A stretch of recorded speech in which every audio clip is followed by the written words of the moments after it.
I must be a sadist or something. I swear I'm starting to get a sick high from playing new Sonic games. Okay, so this week is Sonic Forces, and I'm pretty sure that I'm gonna die when I finish this game. So, no opening statement, no backstory of this game, let's just get right into it. Cleanup's gonna be a chore. Yeah, you got that right, Sonic.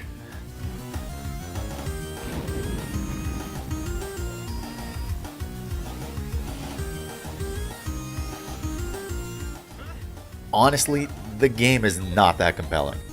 Sonic runs into Eggman and all his former enemies through the years before getting beat up by the new ultimate weapon, Ignite, another hedgehog thing, who really knows. Sonic being beaten up here is kind of a microcosm of the Sega franchise at this point. So Sonic is presumed dead for 6 months, but then suddenly they find out he's being kept alive and tortured by Eggman for sick laughs. What the man? Just kill him. End this tragedy. Sonic escapes and Eggman is pissed. Run into Sonic there after he escaped? Yes, but he was powerless against me. There is no need for concern. You let the hedgehog live? That is a great source of concern. Are you kidding me, Eggman?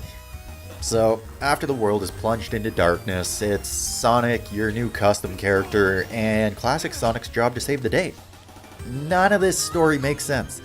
Classic Sonic shows up. Why? I don't know. He doesn't serve any purpose to the story, but hey, people like him, so whatever. Knuckles is the worst general ever, pulling a traumatized bird thing off the street and sending him to save Sonic? Really? That's your idea of a plan? And Silver's just a pathological liar now. I'm an optimist, but I'm also a realist.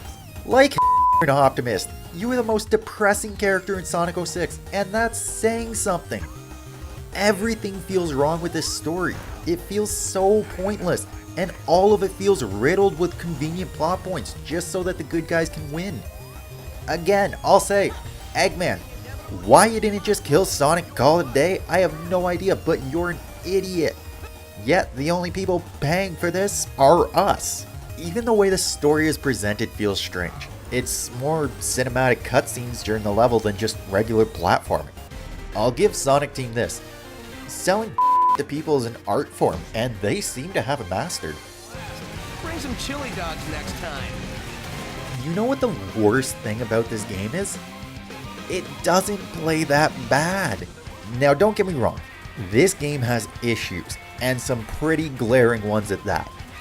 Sonic's homing attack is a mess, precision jumping is a chore, and overall it just feels unpolished a lot of the time.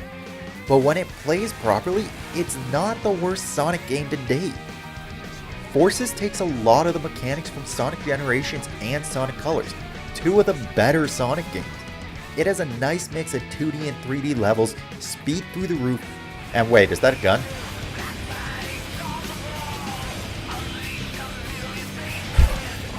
I'm sorry, I just had a flashback to Shadow the Hedgehog. Anyways, why you get a gun in this game? I haven't figured out, but at least Sonic Team had the courtesy of making it OP as hell. One of the things I noticed quickly with this game is you almost have to die at parts before you figure out what you need to do. Here's an example. You were taught to go fast. Sonic is supposed to go fast. It makes sense, right? But then going fast, you can't really react to something you haven't seen before, often just leading to you jumping to your death. The game doesn't teach you well through the use of gameplay.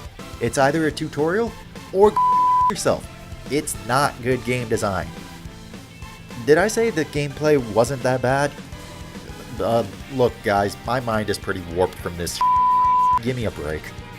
New to Sonic Forces is custom classes. Each character has a quote-unquote unique ability that comes with the character type that you pick. It's pretty shallow and they could have expanded it much more, but it's a step in the right direction, I guess. This is the style Sonic needs to go. Colors, Generations, and Forces is the right path. I truly believe that. You have speed, you have basic platforming.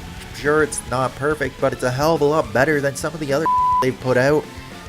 But how the hell have they not been able to work out the glitches and kinks in this style yet? They have had 3 cracks at this, and Sonic still turns like an 18-wheeler at times. You clip through bumpers on scripted parts of the game. And the range of speed up and slowdown effects that Sonic has in the 2D parts is insanity.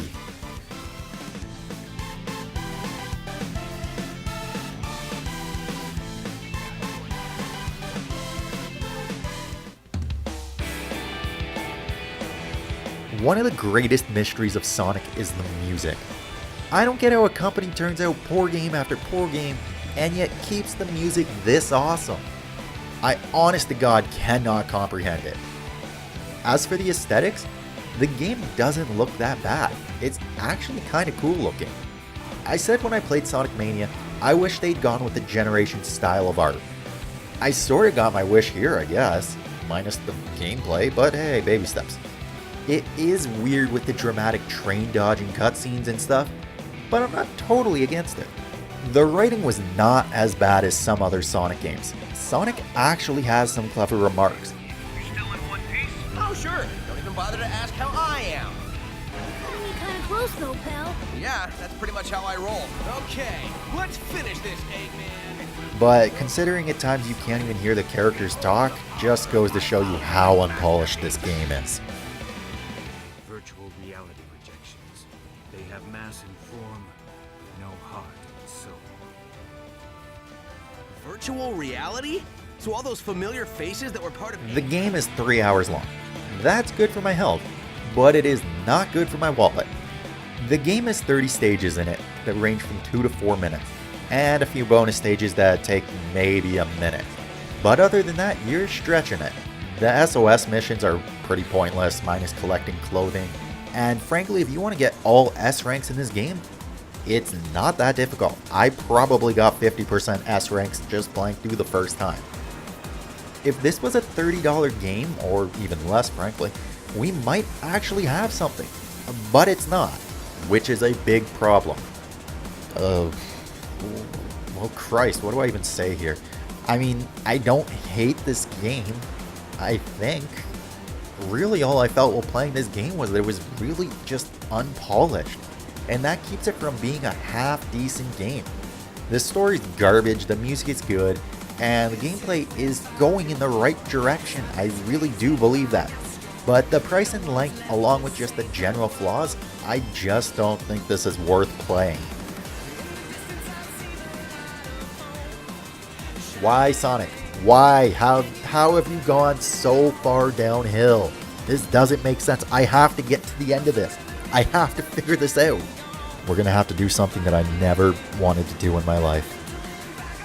I'm going to have to play through every single Sonic game to this point.